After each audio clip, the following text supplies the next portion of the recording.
খুব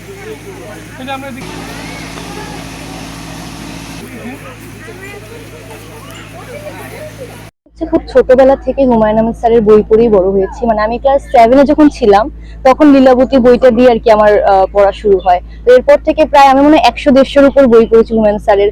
তো আমি যখন মানে 12-13 বছর বয়স তখন থেকে নুহাশপল্লীতে আসার খুব ইচ্ছে ছিল, কারণ ওনার বইয়ে প্রায় সময় আমরা নুহাশপল্লীর বর্ণনা পেয়েছিলাম। তো গত বছরই আমার বিয়ে হয়, উনি আমার শাশুড়ি।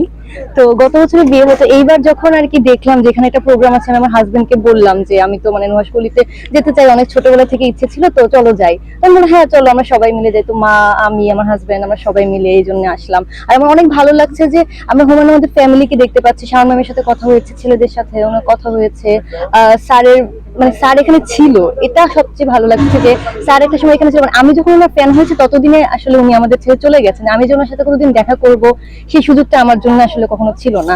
এখানে আসলে আমাদের কথা সাহিত্যিক হুমায়ুন আহমেদ তার যে নুহাশপল্লী, তার এই জায়গাটা মানে তার স্মৃতিচারণ করতেই আর কি এখানে আসা।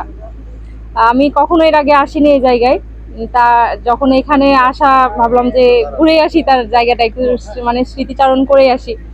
তো আসলাম, দেখলাম, এবং এখানে অনেক আয়োজন করা হয়েছে। দেখলাম মানে এখানে খাওয়া দাওয়ার আয়োজন, তারপরে অনেক মাটির শিল্প যেগুলো আর কি সেগুলা দেখলাম, দোকান বসেছে অনেক।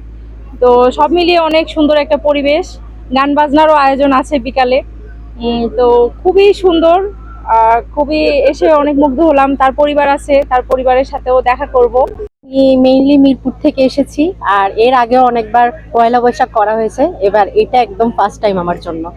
আর এই এই একটা পরিবেশ বেশ আনন্দ লাগছে যে এখানে একটা নতুন একটা পরিবেশ, তাছাড়া হুমায়ুন আহমেদ স্যারের একটা স্মৃতি এখানে জড়িয়ে আছে, সব মিলিয়ে খুব ভালো লাগছে। পুরা এলাকাটা আমরা অনেকবার ঘুরে ঘুরে দেখলাম, বেশ ভালো লাগছে। তখন তো আর এই বৈশাখের কোনো অনুষ্ঠানে আসি নাই, তো আয়োজনটা ভালো ভালো ছিল।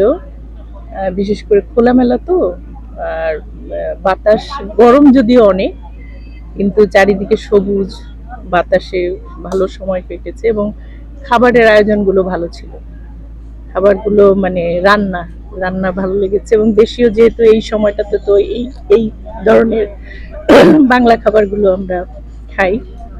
15 বছর পরে পয়লা বৈশাখ আবার শুরু করলাম।